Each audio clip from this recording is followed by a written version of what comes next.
Ini kisahku, sebuah pendakian yang tidak akan pernah bisa aku lupakan, karena penuh dengan kenangan kengerian, menjadi sebuah perjalanan yang sangat menakutkan untuk diulang kembali.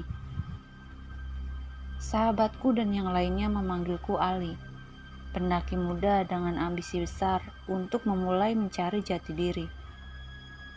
Dan hobiku ini aku nikmati setelah beberapa kali berhasil menapaki puncak gunung di daerah Jawa Barat. Beberapa gunung sudah kudaki, bareng bersama teman sekomunitas. Namun, kini lain dengan pendakian-pendakian sebelumnya. Bandung 25 Oktober 2017. Perencanaan pendakian ini terjadi dari Billy sahabatku. Ia mengajakku melakukan pendakian untuk memperingati Hari Sumpah Pemuda di atas puncak. Masih ada waktu 2 hari sebelum hari mengikrarkan janji sebagai jiwa muda. Sore itu di sebuah warung biasa kami ngopi. Bro, nanjak kita lusa. Aku juga udah ajak teman. Kamu mau ikut nggak? Sahabatku Billy memulai obrolan. Kemana? Siapa aja? Tanyaku sambil menyeruput kopi. Cikuray. Rame kali ini bro. Jawabnya. Berapa orang emangnya bro? Tanyaku kembali antusias. 7 orang, tambah kamu jadi 8. Ikut ya? Kembali ajaknya. Oke, ikut dah. Malam ini gue langsung packing. Berangkat lusa kan? Tanyaku pada Billy. Yoi, lusa kita berangkat naik motor. Jawabnya memungkasi. Malam itu juga aku langsung menyiapkan semua peralatan outdoor. Memasukkan ke dalam carrier yang berukuran 80 liter. Menjejalkan semua hingga masuk, tanpa ada yang tertinggal satupun. Hanya terasa berat saat mencoba menenteng tas jumbo ini. Tetapi sudah sangat biasa bagiku dengan beban ketika mendaki. Cikuray akan menjadi pertama kalinya aku mencoba. Meski beberapa gunung lainnya yang dekat sudah sering aku tanjak. Tentu ini akan menjadi hal baru. Pengalaman baru, juga pemandangan yang baru yang akan aku lihat. Hal itu menambah semangat untukku pribadi. Mah, AA mau izin, lusa berangkat naik gunung. Pamitku malam itu setelah selesai menyiapkan semua peralatan. AA naik gunung terus. Emangnya gak ada hobi lain apa yang gak bikin mama cemas? Ucap ibuku dengan nada lembut. Kan ada doa mama yang menyertai setiap langkah AA. Jadi dimanapun kaki ini melangkah, pasti dilindungi. Kataku pada ibu. Kamu kalau ngerayu mama paling pintar. Memang sama siapa aja naik gunungnya? Tanya ibu kembali meyakinkan. Bareng sama Billy dan teman-temannya mah. Aku menjawab dengan memasang muka memelas. Ya sudah, yang penting AA hati-hati. Jangan lupa sholat walau dimanapun. Nasihat ibu kepadaku. Memiliki orang tua seperti ibuku memang menjadi anugerah yang sempurna Tuhan berikan. Selalu membimbing dan mengajarkan ilmu ketuhanan juga kemanusiaan dalam menjalani makna kehidupan. Orang tua yang selalu meniupkan lafaz doa-doanya untuk diri ini, tanpa sedikit pun rasa lelah. Singkat cerita, pagi ini aku sudah dihubungi Billy. Jika ia menunggu di rumah temannya, jadi aku tinggal menyusulnya ke sana. Karena memang rumah sahabatnya lah yang dijadikan untuk titik temu, mengumpulnya kami semua sebelum berangkat. Jam 6 pagi aku sudah mulai jalan dan berpamitan terlebih dahulu. Sampai rumah yang dituju hampir pukul 8 pagi. Billy tampak sudah menunggu dengan beberapa teman yang lainnya. Aku yang baru saja sampai langsung disambut mereka setelah parkirkan motor. "Hey bro, datang juga kamu," kata Billy. Aku hanya tersenyum membalas ucapannya, sambil mengangguk memberikan salam pada semuanya. "Nih, kenalin tuan rumah, Jenal. Ini Sania, kalau yang ini Nia.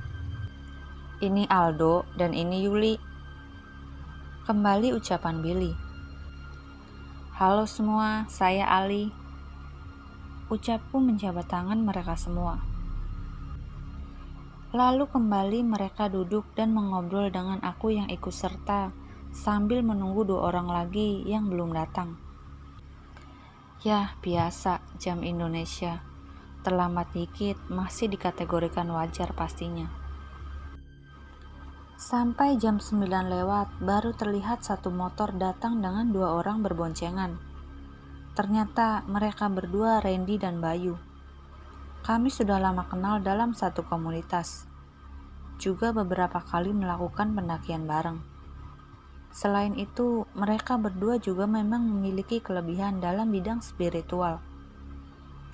Mereka berdua ternyata kenal dengan Sania, makanya bisa ikut gabung dalam pendakian ini. "Weh bro, ikutan juga?" tanya Bayu menyapaku. "Yoi bro, izin gabung ya," ucapku. "Loh, Mas Bayu sudah kenal sama Mas Ali?" tanya Sania kepada kami. "Kenal lah, kami sudah 4 kali nanjak bareng neng," kata Bayu menjelaskan. Namun lagi-lagi jam molor tetap berlangsung. Karena prepare ulang juga mengobrol terlalu lama. Belum lagi mamanya Jenal belum mengizinkan kami berangkat sebelum makan dulu. Alhasil kami berdelapan start dari Bandung jam 1 siang sehabis zuhur. Perjalanan siang terik itu menuju Garut. Pukul 4 lebih sore ini kami sampai di tujuan. Basecamp Bayombong menjadi rute penelusuran kami kali ini.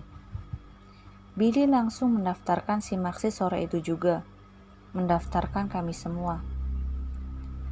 Lalu, selain kami 8 orang, juga ada satu rombongan lagi dari pendaki setempat yang berjumlah 7 orang. Akhirnya, gabung menjadi satu kelompok untuk mengikuti pengarahan petugas. Mereka bertuju adalah Anin, Nisa, Eri, Opik, Hanafi, Sandy, dan juga Anjas. 7 orang ini akhirnya bergabung dengan kami. Kami semua berjumlah 15 orang. Sungguh suatu pantangan awal kami dapati dengan jumlah ganjil. Grup kami bagi menjadi 3 kelompok. Kelompok pertama ada Billy, Sania, Nisa, Nia, dan juga Sandy. Kelompok kedua ada aku, Jenal, Bayu, Randy, dan Opik. Dan di kelompok 3 ada Anjas, Anin, Eri, Hanafi, dan juga Yuli. Selesai pengarahan, kami masih duduk dan mengobrol biar saling kenal. Berbagi cerita dan pengalaman soal pendakian bagi mereka yang sudah melakukan sebelumnya. Perencanaan juga sudah disepakati jika naik dilakukan setelah menunaikan sholat maghrib. Antara sadar dan tidak, waktu yang buat aku tiduran sudah memasuki surup atau menjelang maghrib. Ada kejanggalan ketika badan ini sama sekali tidak bisa digerakkan, sementara mata ini menyaksikan semua yang lalu lalang dan mereka yang mengobrol. Hanya mau berucap saja serasa susah untuk membuka mulut. Hanya istighfar yang bisa aku baca sebanyak-banyaknya, sampai terlepas dari hal itu. Aku pandangi mereka semua, namun biasa saja, seakan tidak terlihat keanehan dari dalam diri ini. Sadar jika barusan yang aku lakukan tidak benar, rebahan di kala senja hari. Namun beberapa di antara kami juga banyak yang tiduran. Kenapa hal itu tidak terjadi pada mereka semua? Apakah ini pertanda awal? Atau memang astral sudah menyambut kedatanganku? Tak ingin berpikir yang aneh-aneh, aku langsung menuju tempat wudhu, bersuci, lalu menunaikan sholat 2 rakaat sebelum azan maghrib berkumandang. Lalu kami semua berjamaah bersama. Semua beribadah dan berdoa agar selalu diberikan keselamatan dari awal keberangkatan hingga sampai pulang nanti. Oke, semua cek ulang barang. Langsung kumpul ya. Kalau sudah ready semua, kita persiapan berangkat. Billy terdengar memberikan arahan. Aku dan yang lainnya juga siap menenteng carrier masing-masing, lalu kemudian berkumpul. Udah lengkap semuanya? Tanya Billy kembali. Udah, jawab kami serempak. Oke, sebelum kita melakukan pendakian malam hari ini, mari kita berdoa menurut kepercayaan masing-masing, agar diberi kesehatan, keselamatan, tanpa ada halangan apapun selama perjalanan ini. Berdoa, dimulai. Kami semua menunduk membaca doa dengan khusyuk, sampai terdengar ucapannya kembali. Berdoa, selesai. Ucap Billy mengakhiri doa. Dan kami semua beranjak menyusuri desa ini. Masih bebas berjalan belum membentuk barisan dan juga kelompok yang ditentukan. Sampai memasuki perkebunan warga, terpampang semua bayangan alam hitam di sebalik malam. Hingga hembus angin bebas yang membelai kami yang datang dari sisi penjuru. Namun kilatan-kilatan halilintar sering membiaskan cahayanya, memperlihatkan gumpalan awan gelap di atas langit, menandakan jika alam dalam keadaan ekstrim kali ini. Masih tipis kabut di bawah kaki Cikuray, menyusup dingin secara perlahan. Meninggalkan perkebunan warga, sampai malam ini hujan mulai mengguyur bumi, membuat kami semua berlari mencari tempat untuk berteduh. Sebuah pondok yang memang dipersiapkan untuk para pendaki beristirahat menjadi tujuan kami. Membuka carrier, mengeluarkan flashlight untuk menangkal tempias air. Memakai mantel anti air bagi yang membawanya, namun kebanyakan dari kami tidak mempersiapkan untuk itu. Pada akhirnya, kami semua memutuskan untuk melanjutkan lagi perjalanan. Biarkan alam mereda dengan sendirinya. Aku dan beberapa teman juga menggunakan ponco sebagai pelindung diri. Hujan kian deras, tanpa bisa ditawar lagi. Tentu angin semakin membelai dengan nuansa dinginnya. Kini area tidak lagi mudah dengan bawaan berat. Hujan bercampur angin, trek yang licin dengan air yang mengalir dari atas. Sebelum menapaki rimba yang rimbun di depan sana, salah satu teman memberikan saran, jika buka saja dulu tenda di sini. Jangan terlalu memaksakan diri dengan kondisi se-ekstrim ini.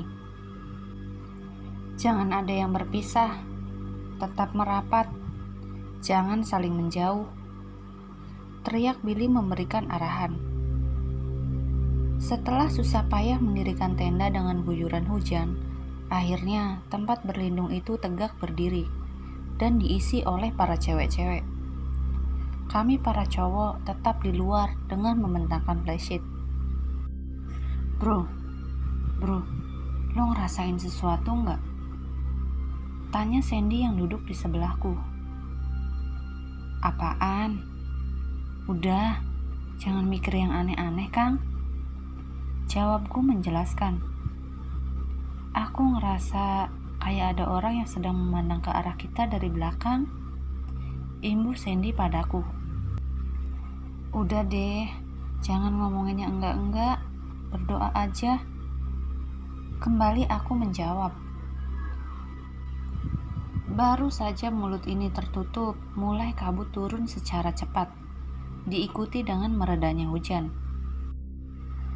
Walau menyisakan rintikan gerimis, kini halimun itu mengepung menyisakan jarak pandang hanya beberapa meter saja. Ayo, semua kembali siap-siap, packing semua peralatan. Kita mulai jalan lagi. Randy yang kini membuka omongan. Udah reda ya? Tapi kok kabutnya tebal banget?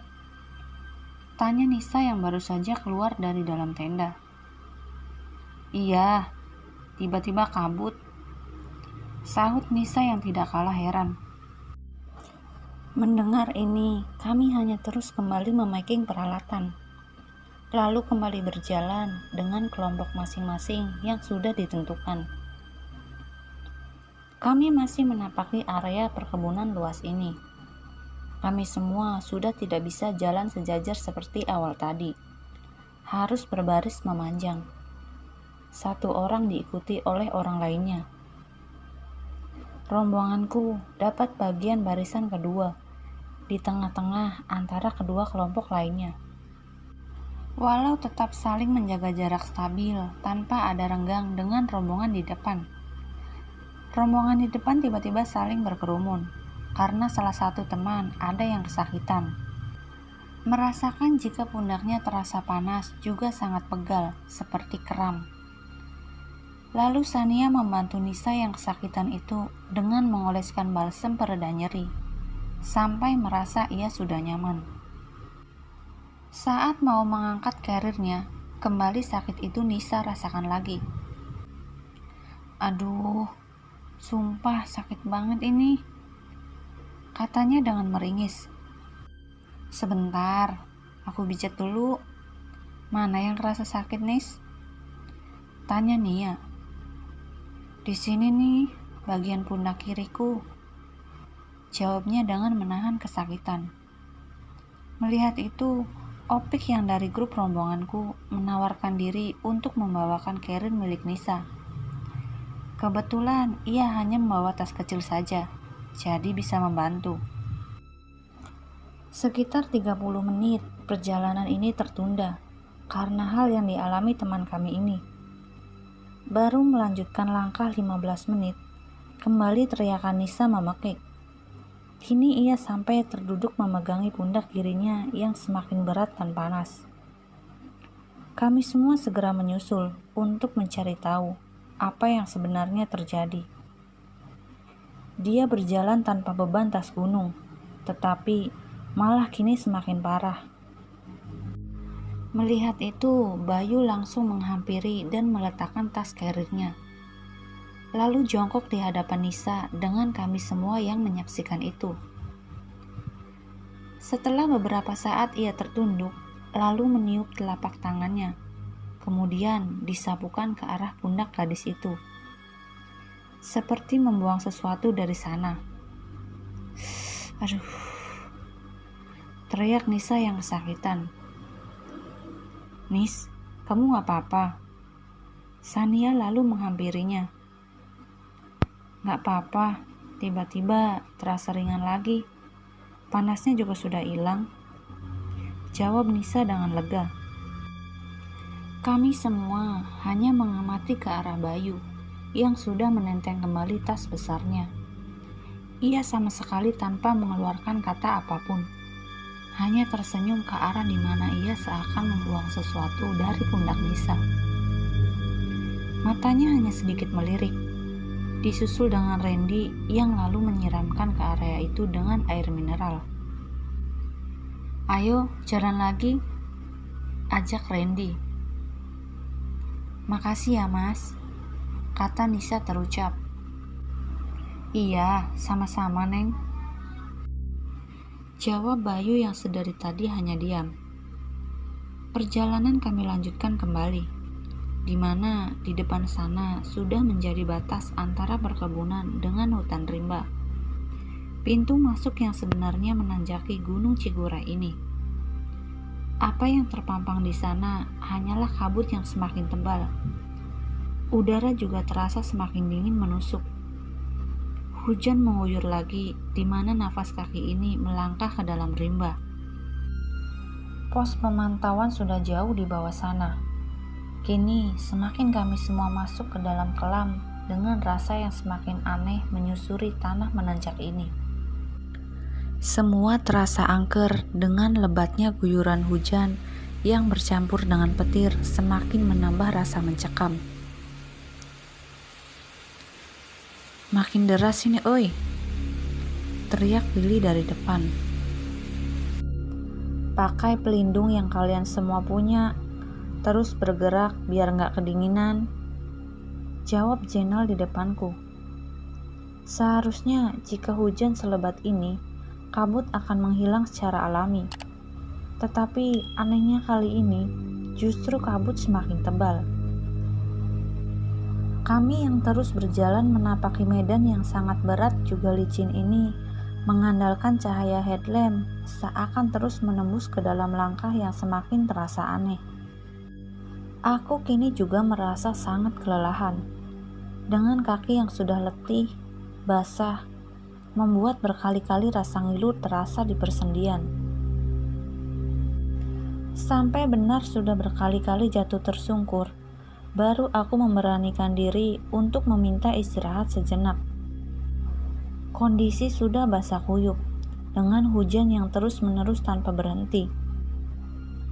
"Break dulu dong woi!" teriakku. Mendengar itu, semua pada berhenti.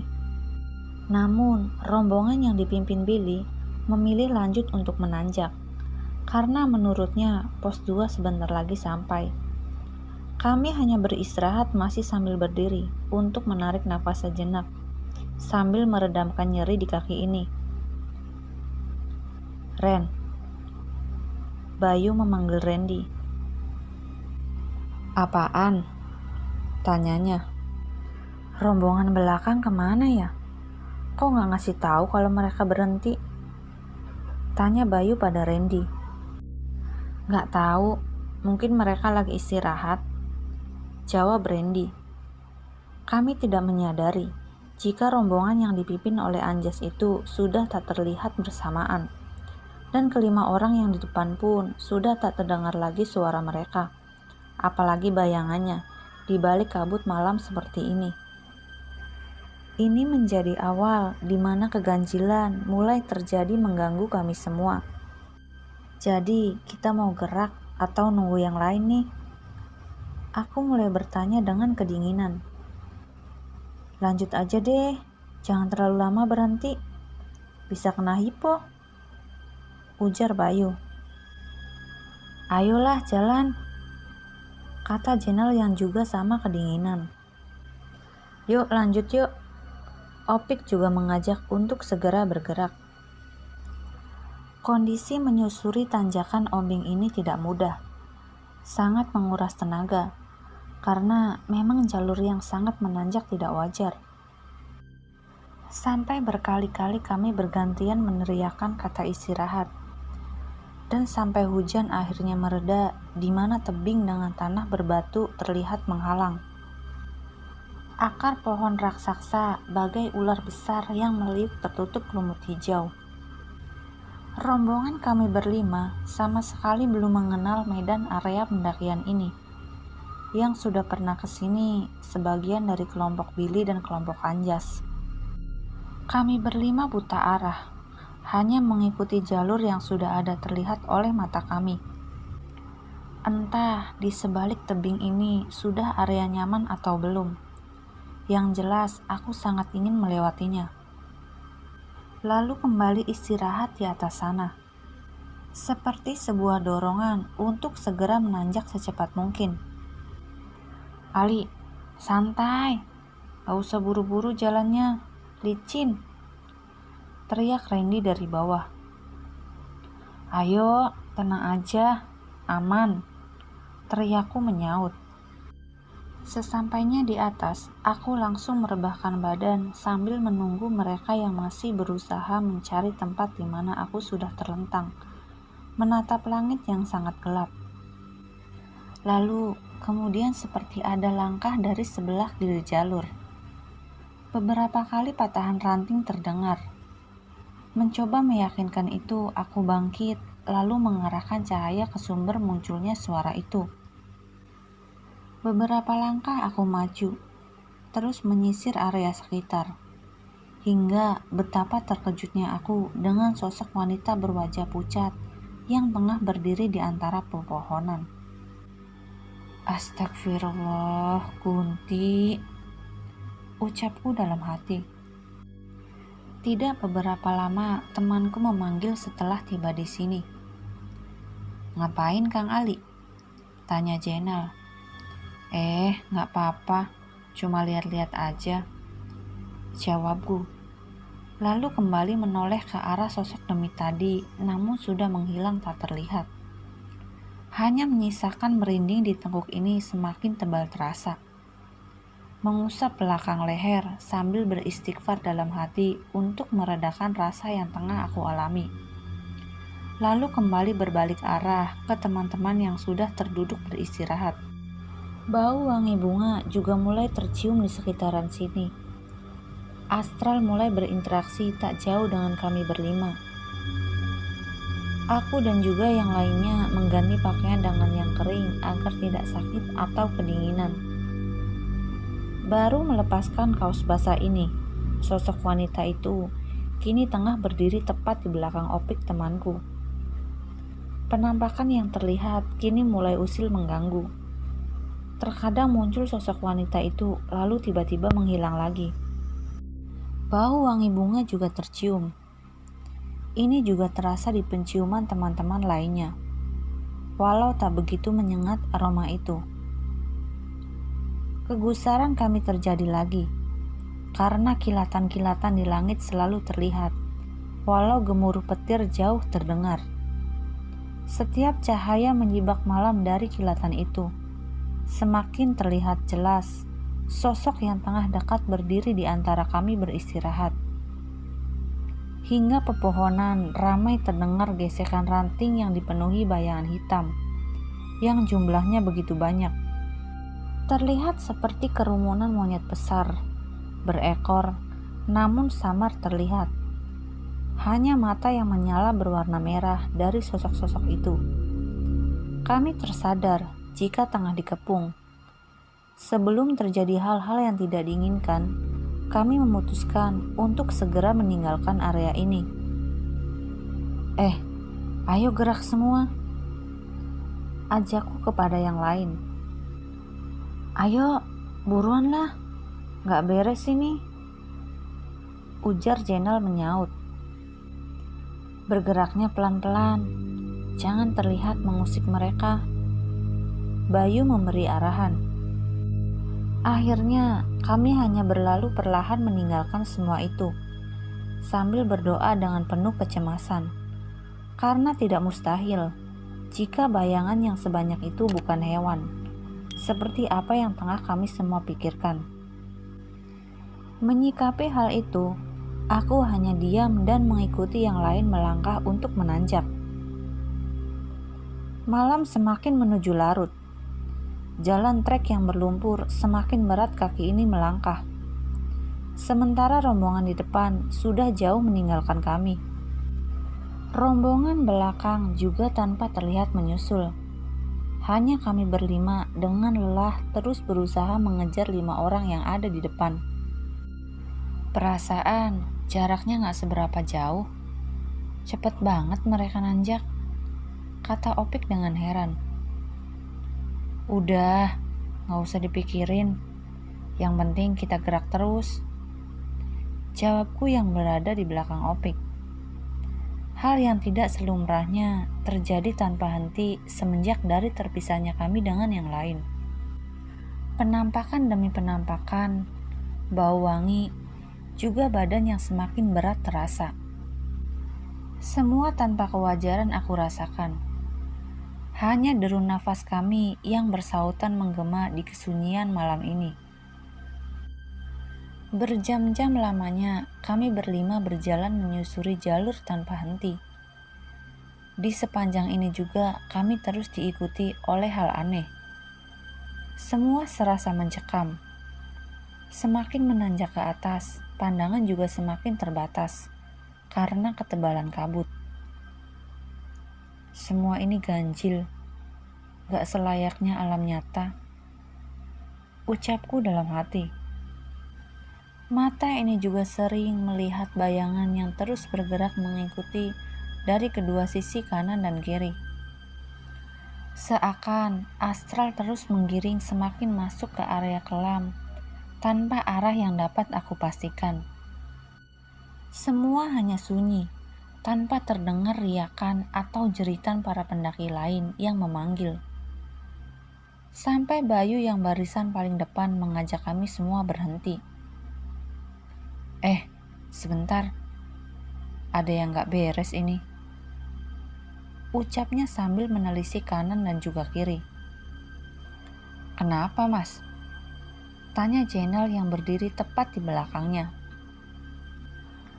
Kita udah ngelewatin area ini berkali-kali. Kita hanya ulang-ulang langkah, jawab Bayu pada kami semua.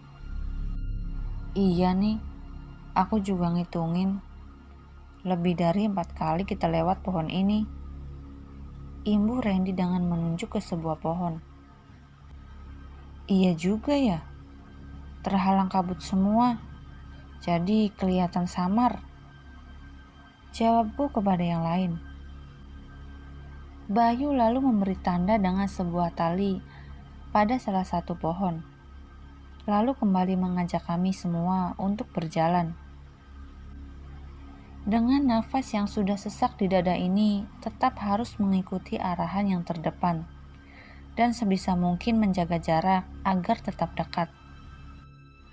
Kondisi alam dengan halimun setebal ini semakin membutakan kami yang tanpa mengenal jalur sama sekali. Ayo jalan. Kembali suara Bayu mengajak. Kami semua lalu mengikuti langkahnya. Sudah cukup lama meninggalkan area itu. Namun, kembali lagi di tempat yang sama, dengan tanda yang masih terikat di batang pohon itu.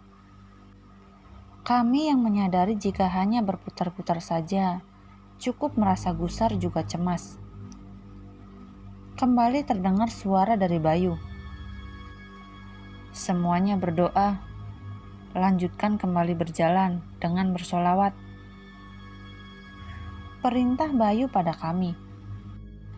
Kami berlima beriringan sambil kembali membaca sholawat menembus kabut. Dan tidak seberapa lama, pos peristirahatan sudah ada di atas. Jarak tempuhnya tak sampai 15 menit. Kami sudah menjumpai pendaki lain yang tengah beristirahat. Di sini, kami juga sudah bertemu dengan Billy dan yang lainnya. Mereka sengaja menunggu kami di sini. Saat semuanya sudah mulai mencari tempat untuk merebahkan diri, aku masih mencari tempat yang kira-kira pas untuk bersandar. Namun, belum sempat terduduk, sebuah tangan terlihat putih pucat menepuk bahuku. Jelas sekali, itu adalah sebuah tangan. Namun, aku mendorong pikiran ini agar tidak memikirkan hal yang aneh kembali. Sudah sangat lelah dengan banyaknya gangguan sedari awal pendakian. Masih dia membaca doa sebisaku, agar semua sosok pengganggu itu segera pergi dan tak usir lagi. Tapi badan kini sudah serasa semakin dingin, sampai menggigil tubuhku yang dilihat oleh orang lain. Namun semua itu belum berhenti. Bau yang sangat busuk tercium olehku, yang jelas membuatku seketika muntah. Bro, kamu sakit? Tanya Billy padaku. Oh, gak apa-apa kok bro. Gue cuma nyium bau sesuatu. Jawabku sambil minum untuk menghilangkan asam dalam mulutku. Nih, teh panas, biar lega perutnya. Nia memberikan kepadaku teh panas. Makasih ya mbak, ucapku kepada Nia. Lalu setelah menengguk teh itu, badan kembali normal. Perut juga nyaman. setelah semua isi habis terkuras. Walau sangat habis tenaga ini, tapi aku harus menjaga stamina juga kondisi, agar tubuh tidak menyusahkan yang lain. Jika sampai sakit di tengah belantara seperti ini. Bau busuk ini berasal dari sosok wanita yang tengah berdiri dengan muka yang membiru karena busuk. Sosok pendaki perempuan dengan tatapan kosong seperti mayat yang tengah hidup kembali. Jadi, tangan sosok ini yang menepuk pundakku. Ucapku dalam hati. Lekat aku memandang sosok itu dengan menahan bau yang terus tercium sangat menyengat. Entah kenapa dengan yang lain. Mereka semua tidak mencium bau ini. Bahkan tidak merasakan kehadiran setan berwujud pendaki itu. Apa hanya aku saja yang melihatnya? Atau Bayu dan juga Randy hanya diam? Kenapa bro? Kata Bayu yang kini duduk di sebelahku. Gak apa-apa bro. Jawabku mencoba tenang. Berdoa aja. Dia sudah bareng dengan kita dari bawah tadi. Ucapnya yang memberitahu. Aku sangat terkejut mendengar pernyataan itu. Ternyata kami tidak hanya berlima melakukan pendakian semenjak berpisah dari rombongan lain. Digenapi dengan menjadi 6 pendaki oleh sosok wanita yang membusuk itu. Sangat tidak bisa aku bayangkan jika bisa melihat seperti Bayu yang sadar jika kami semua digiring oleh demit sampai sejauh ini. Sosok itu masih hanya diam terduduk, hanya sesekali menoleh ke kanan dan juga ke kiri, seakan menunggu kembali kelanjutan perjalanan kami. Dia masih hanya menunggu selayaknya pendaki sewajarnya. Apakah arwah pendaki ini yang meninggal di Cikuray?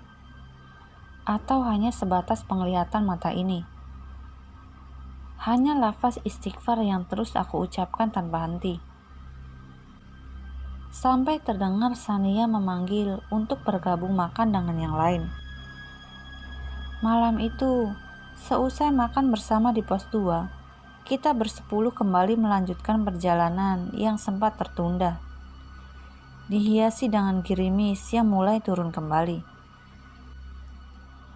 Setelah genap jumlah kami, entah di mana sosok pendaki wanita itu pun tidak terlihat kembali. Mungkin hilang atau hanya sebatas itu saja ia menemani. Tanjakan demi tanjakan kami lewati semua dengan semangat. Walau badan ini kini merasa kurang nyaman karena sedikit demam. Terus memaksakan diri tanpa memperdulikan fisik yang semakin melemah. Sampai di bawah tanjakan manja, aku meminta beristirahat sejenak. Kamu sakit bang? Tanya Jenal kepadaku. Gak apa-apa kok, masih kuat, jawabku. Iya, kelihatan pucat. Istirahat dulu aja, atau kita ngecamp aja. Imbuh Billy pada kami. Jangan, pagi kita harus sampai puncak. Setelah ikrar sumpah pemuda langsung turun. Karena ada acara lain bro. Jawabku pada Billy. Tapi kondisi kamu seperti ini, yakin gak apa-apa? Tanya Billy kembali. Insya Allah gak apa-apa. Cuma butuh waktu istirahat aja sebentar. Ucapku memberi kepastian kepada yang lain. Trek kali ini kian sulit buat kami. Hanya pacuan semangat tetap aku lahirkan dari dalam diri. Menyerah dengan keadaan hanya menuai kegagalan di mana akan sangat disesalkan jika semua itu terjadi. Bukan gunung yang menjadikan diri lemah, tapi hilangnya semangat akan membawa dalam kekalahan. 15 menit berlalu. Kami semua siap kembali menaiki jalur yang semakin terjal menghampar. Ditambah licinnya tanah yang berlumpur menjadi tantangan untuk kami semua. Hawa mistis menyelimuti tanpa pernah menghilang. Suasana malam yang semakin gelap, penuh dengan kehadiran para lelembut silih berganti. Kemudian terdengar teriakan dari depan sana. "Woi, ada apa?" Jika kalian ingin berbagi cerita kepada kami, silahkan DM ke Instagram atau email kami yang ada di kolom deskripsi. Sekian dan terima kasih. Salam dari kami, keluarga pendaki.